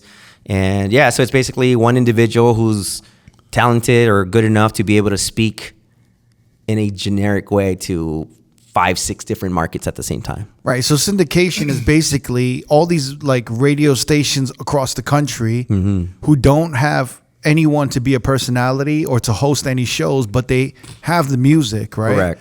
So then they take these personalities like a big market like LA or New York or Miami, and they'll say like, oh, we'll take Big Boy and we'll play his show in Wisconsin or whatever the fuck. And then they'll pay for that. That's absolutely right. And but a lot of times it doesn't work. In LA, Big Boy is absolutely one of the ultimates, and as you say, let's say he does end up in Wisconsin. Wisconsin people are going to be like, yeah, this guy's all right, and that's not fair for him to be put in a position like that. You know what I'm saying? Like me, if I'm Hispanic and I do well here and I speak the way that I speak on the radio and I have my certain following at my time slot, it doesn't mean that someone's going to accept that. It's in a different market. So I think syndication is tough, and that's why some people who are good at it are really good at it. Interesting. Like I was just like learning about it a little bit. Yeah. Because people were coming to us like, you guys should try radio. And I'm like, I don't think we curse. Like I curse so much. I'm like, I don't think I could. I'm like, I don't think I could do radio. And they're like, nah, it's like, yeah, I think usually like, there might You'll be get used to it, man. You'll have that like natural on and off because, man, I curse a lot too. But once I flip the mic, I just go at it, and I know that I'm staying right. Yeah. I don't know if I could hit a Wisconsin market, But it's interesting, and you guys don't have any new blood who want to be personalities because it like what kind of a young kid grows up and wants to say like I want to be on the radio? It's tough anymore when something like a podcast, like even like your guys' podcast, holds much more weight than maybe a radio show does at this point in time. So I look forward. I enjoy my stations. I especially enjoy my throwback station because it's nostalgic. It's what we grew up on. It's 90s and 2000s music. Which is Q100. Yeah, Q100.5. But I look forward to the content that like you guys provide. You know what I'm saying? Like every week I'm like, oh shit, the guys are back on. Oh yeah, my podcast tells the new episode or whatever. I look forward to that. So in my opinion, your guys' show holds more weight than what sometimes radio shows do at this point, they're supposed to be good every day, right? You're supposed to come with it every single day. Like for me, when I get to the radio station, my shift is from 10 a.m. to 2 p.m. But my day, I'm lucky enough now that my day, because I have to take my son to school, I start at 6 a.m. So by the time I get to the radio station, I'm ready to go, man. I'm amped up, Like I've scrolled through Twitter and Instagram, so I know what to talk about. So when you say you're on from 10 a.m. to 2 p.m., right? On air. Mm-hmm. You're talking and you're playing songs? Yeah. Or you're not mixing, you're just playing? I do mix 1 hour out of it, the 12 o'clock hour. Oh, wow. Yeah. So for 1 hour? Yeah. So every day you're on air from 10 a.m. to 2 p.m.? Yeah, Monday through Friday. Wow. Are you doing talk breaks or like Yeah. Regular radio show. All right, so when you're putting the radio show together, you're looking at news and you're just coming up with questions or like call in and let me know what you think about this. So I'll do a prep sheet, and I go to like this day in music, this day in hip hop. I'll go through Twitter, trending Twitter, TMZ. Like I have all these tabs. I open them up at the same time every single day. And I'm like, okay, this is cool. Obviously this was an easy week, right? They had the VMAs. So I was able to talk about Nicki. I was able to talk about, everybody who was on there, all these different artists and what they bring and what's new. Okay. And so the funny part is that even though it's a throwback station, you still have to stay super relevant and in the know for what's happening right now, right? What the news is going on. Yeah, absolutely. So is it just you on the radio? So it's myself for my show, and then I have my counterpart Bojo, who does. He actually hosts a ton of sports here in town. I know Bojo. Yeah, he's cool, dude. So he does from 2 to 7, and I do 10 to 2. So I got a question. Yeah, I want to do a little like game. Let's say you're the producer for our radio station. okay. All right. What would you do? What would you have us like? How would you organize it? Yeah. I'll lead in with topics and I'll ask questions to these guys. Yep. Like I'd have maybe Jamie answer phone calls or talk with the phone people. I'd have like D kind of announcing advertisements because he's probably the most well-spoken out of all of us. Yes. But everyone will be involved in conversations. And right? Never's our sports guy. No, D would be the sports guy. Oh, okay. I don't know what Never would be. Yeah. Fun fact I would guy. be the gossip, the music, whatever. Yeah, he's current on event, current event. He's on top of news all the time. Yeah, the current event. So I'd be like, yo, what's going on in the news right now? Yeah, With So him. who'd be the controversial one? I mean, I would I'd probably have to be be the you. controversial The one. cookie. I'm definitely taking the funny role. Yeah. Because you guys always have to challenge each other out. Because if you guys challenge each other, Right. then the listener's like, whoa, now what's he gonna say? But I would 100% bring in like a woman because we would need a woman. We're element, bringing in I think. Nudia. You know? Like Nudia would have. Yeah, to join. exactly. So let me tell you how I fill that void at my station. I use a female voice person to do like the Q 100.5. You know, so at least you get some female aspect. So they of it. think someone like the female's in the room, right? Yeah, I mean, not necessarily, but you get a friendlier voice. Does that make sense? Instead of if I just have a male voice, There's gonna be a So woman four listening to this dudes. being like, "This is awful." Nudia right now is pulling her hair. See, I mean, you guys know I have a relationship with Nudia because I worked with her for so many years at the radio station. So, yeah, I mean, she gets it. Obviously, she's good at what She's she the does. producer of our show. Who owns you guys' station? We're an Odyssey company. Odyssey. Yeah. So would you view like I guess iHeart as like the competition, or how does that Absolutely. work? So the competition would be Cumulus, iHeart. There's Beasley. There's I mean, there's a couple. You guys were different CBS at one point, right? We started at CBS. Okay. Then we were Entercom, and then Entercom, the same company that was Entercom, they just wanted a facelift, so they changed the name to Odyssey. I don't know any of this Me like, neither. radio politics. But we were Anybody no, just and it's own not Power politics. 106? It's just. Was it around the same different time ownership. that Clear Channel turned into iHeart? Exactly, basically the same thing. Okay. Yeah. Who owns Power 106? I think That's it's like, Radio One, right? Is it Radio One or it used to be Radio One? Last I heard, it was like a Hispanic or Mexican company or something like that. Oh shit! Look at us moving up in the that's world. right, because they have a sister station that's a Mexican station. Yeah, I don't remember at this point in time, but that was my understanding, something like that. That's crazy. Wow. Okay. Well. Yeah. I don't know. Hope you start getting invited to the next basketball. I was just curious because especially with Vegas radio, it's like one of those cities where not a lot of people are from here. So I've always been curious about how it affects the audience, or what kind of like connection the audience has with the station. Like how for me and Jamie, like we were connected to Power 106, Crooked and never like have a connection to like a Hot 97. So You know what I the mean? crazy part about that is that the difference now is that, as you're saying, that people connect to the radio station now, the way things are, even socially, is that people connect now more to the personality. Yeah. You know what I'm saying? So, and like one example of that is, there's a lot of music conferences, or, like the record labels, like the whole scam thing, right? So you get there, you get record labels, all that stuff. I would show up with like Super James, and they're like, aren't you guys competitors? Yeah. Why are you guys together? And we're like, no, we're actually like really good friends, and we traveled here together. Like we would go to Atlantic City. People were like, oh, why are you guys having dinner together? Mm-hmm. Well, because we're friends. It's like you do Hot, and I'm at the other. It doesn't mean you and I'm not gonna go get sushi or or play basketball, cricket or whatever. So Is it like that in LA though? No, I think I don't know. I think I feel like in LA, those motherfuckers stay away from each other. see, but that's the reason why I said that at the beginning. That's one of the reasons why I've always really appreciated this town, because everybody had their lane, but everyone, like we're here, like everybody would get together.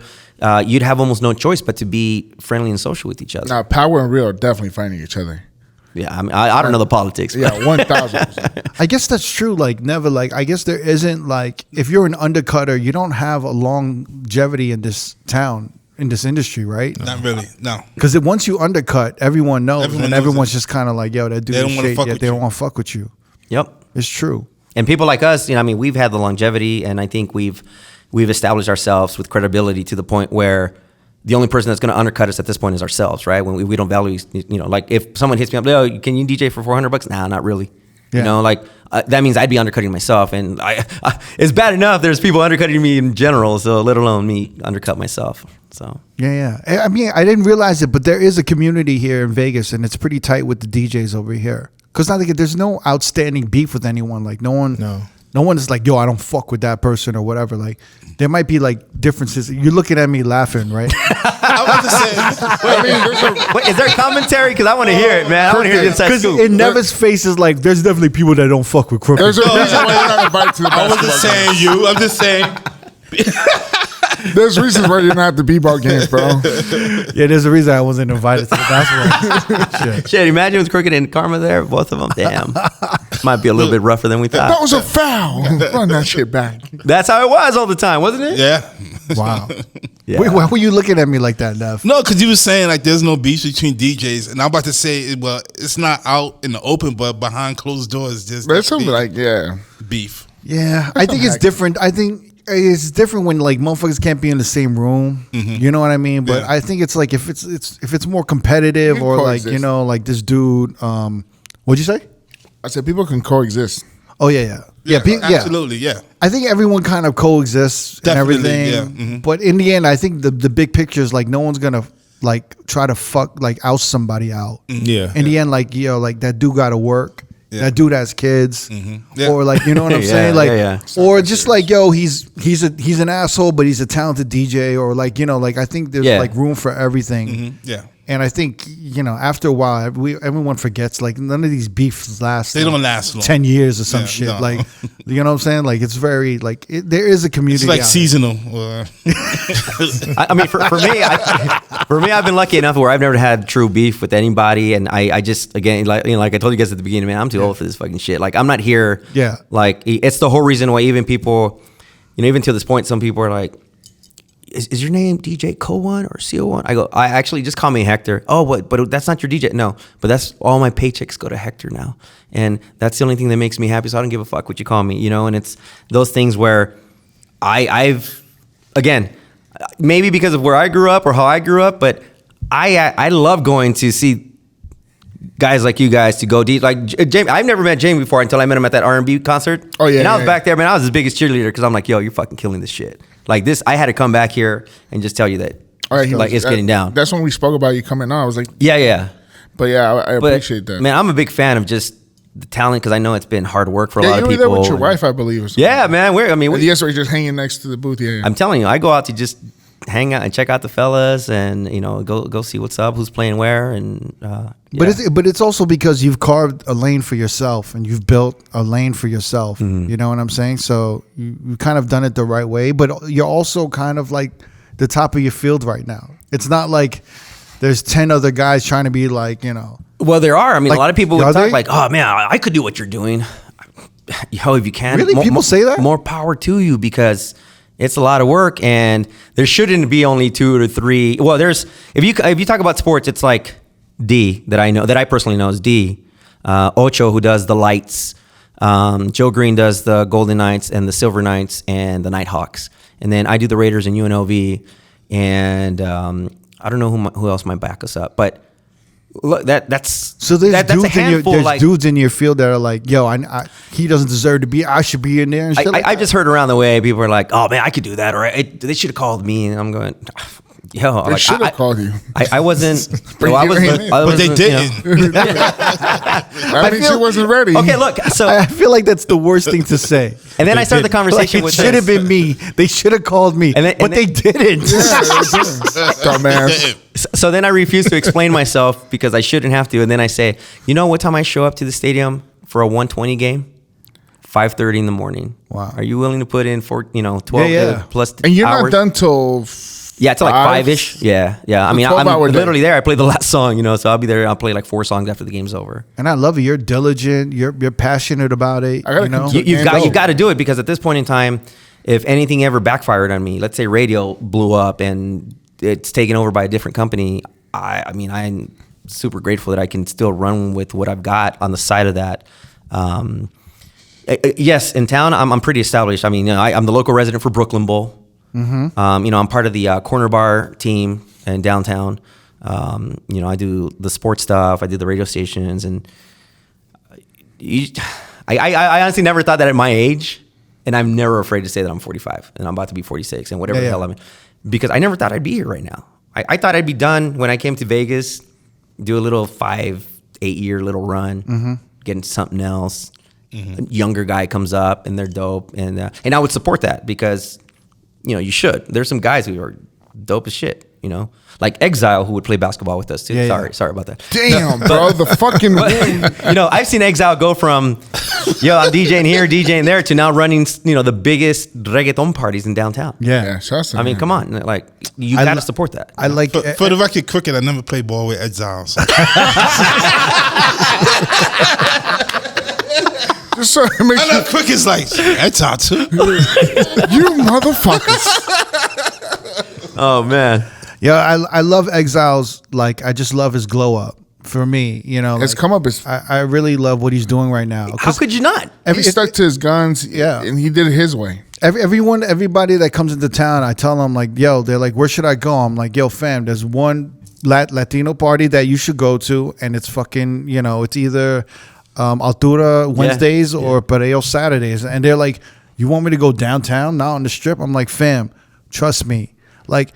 Everywhere is kind of the same on the strip. Like, you're gonna go to this party and you're gonna experience something completely different, and you're gonna love it. The only difference, it might be cheaper in downtown. Exactly. But it's a great party. The energies I can't match that energy and the music to anything on the strip. Really. Just the momentum and everything. Yeah. Like what? I don't know if you know Jenny 69. Yeah. Her people hit me up. I was like, yo, she wants to party. Where should she go? I sent her ass right into Altura, and she had a ball. And she Makes posted sense. about it. Yeah. But that's the thing. Like, I gave that motherfucker his props because he did it his way. He stuck to his guns, even when it seemed like he was left out by himself in the cold. He stuck to his guns. He made his own team, and now he's fucking crushing. In my opinion, any DJ who's able to establish a night almost independently on their own with their own finance and just go with a great idea and run it for more than 6 months or whatever you want to gauge it on. I consider that successful because it's hard enough to get people to a venue in the first place, let alone when you thrive like that, And on a fucking Wednesday. On a fucking and Wednesday. Not on the actual Las Vegas Strip. It's not on the Las Vegas Strip. Yeah. Literally in downtown LA. I mean, downtown Vegas. It just, you got to give him his props. Yeah, for sure. Man. It's like you do so much, right? You're really busy. You got your hands in a lot. I mean, I have no words. I'm just grateful. That's it. Yeah. I can't say anything. I've always said I want to have. I remember telling myself, God, one day I hope I'm able to even use my Google Calendar to tell me what I'm supposed to do. Now I'm like, fuck my Google Calendar, man. So, I learned to use them because of Craig. Yeah. and now half of it is because of family and all that stuff. Not I have to share all of it with my son and my wife, just so they, even for safety and security purposes, so they know where I'm at. Yeah. You know what I'm saying? Like, oh, where's, like my son, Dad, where you at today? Oh, I'm at Brooklyn Bowl. Oh, okay. So you'll be home by 2. So, just to gauge that kind of stuff.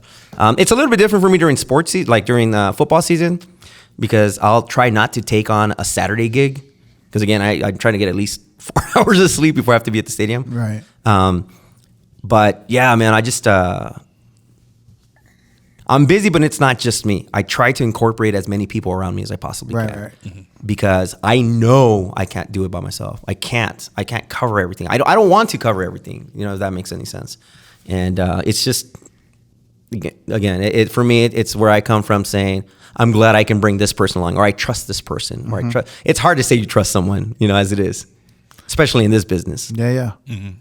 It's funny because, like, I feel like, your gen, which is close to my gen, and like, even Neva's gen, we never thought we could make a living doing this. So like, our only goal was to make a living doing something we loved. Yeah. And I think, like, I just don't think the younger generation understands the value in that sometimes, because, but it's just one of those things that I feel like that's why we're still around and we're still working on this, because I feel like the younger gen wants more. Yeah, no, and they don't like, I want to be Diplo. I don't just want to be a working DJ. And I'm just like, yo, like, being a working DJ, that's the foundation. Building the relationships, and then seeing where you start placing yourself in the industry. That's almost like that's 20, 30 but years. See, I'd be lying to myself if I said, hey, I want to be that club DJ. I'm not the fitting guy for the club DJ. You guys are, but I knew I was realistic with myself. Are we? I mean, I know you guys are in clubs, more than I ever was. You know what I'm saying? So, but I was never going, I want to be the guy at, Town Nightclub. I want to be the guy. I didn't. I just wanted to play. I just wanted to have fun with it and make sure that I made good enough money. So my point to that is that no matter what the avenue was, I mean, I've established myself to where I do pay for everything that I possibly have. And I make enough off of this to where I consider it an actual living. Yeah. And I never had to be a club DJ. But again, that wasn't for me. That was just not my lane. Yeah. But it was somebody else's, and it should be somebody else's who's much better than me at that position. Yeah. It's interesting you say that because it's like, I was talking to somebody and they're like, yo, like, how come you're not working here or there or whatever?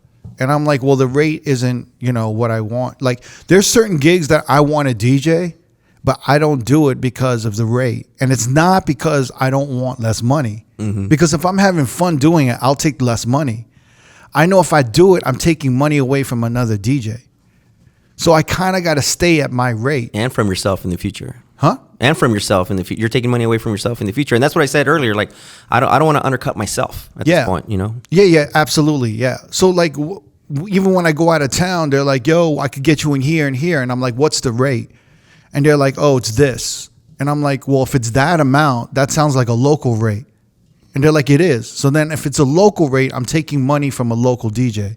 Yeah. But if it's like, if it's a higher rate and they're like, we can pay for hotel or this, then I know the venue has a budget for me and I'm not taking money away from another DJ, if that makes any sense. Yeah, I completely understand it because it's what I deal with, even in negotiations with like corporate, like I thrive on corporate events. I just did, I do Amazon, I just did MIT, I did Intel, like I do all those big parties. Yeah. And I'm in there and I don't even have to be like, I don't even have to go back and forth with it anymore. Like, no, I'll do it if you do this. Like, they don't even approach me that. Now they're like, we're going to offer you this much because they know they want you to be the one to come here. Mm-hmm. And I think that just grounds me and it makes me understand that I've already established myself and my work is good enough for them to already right off the bat say, this is what we know you're worth, so we want you to be the one here. Right. So. Yeah, I think it's important because also,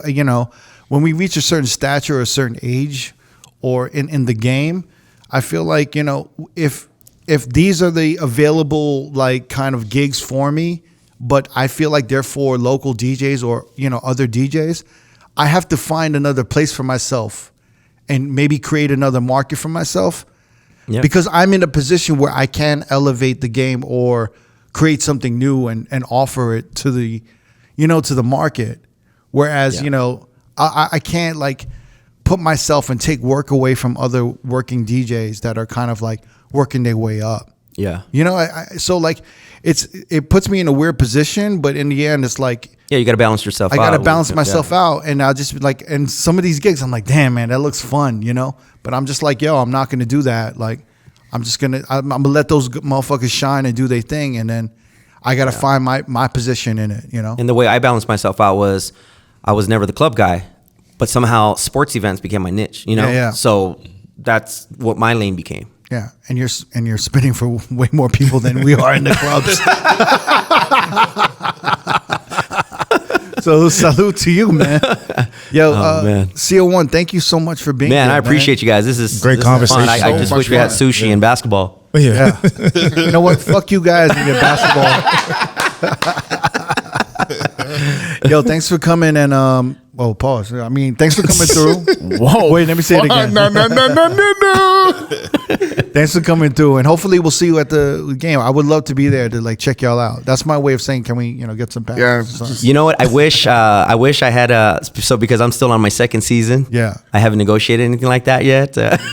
I'm just throwing that out there. This is that whole basketball thing going on again. So fuck it, I'm not gonna ask you. We'll buy our own tickets, Kirk. Don't worry about that. Now, CO1, thank you for coming through. Yeah, thank you guys, man. I appreciate you guys. Great show. I love you guys' show. I appreciate that. Appreciate it, bro.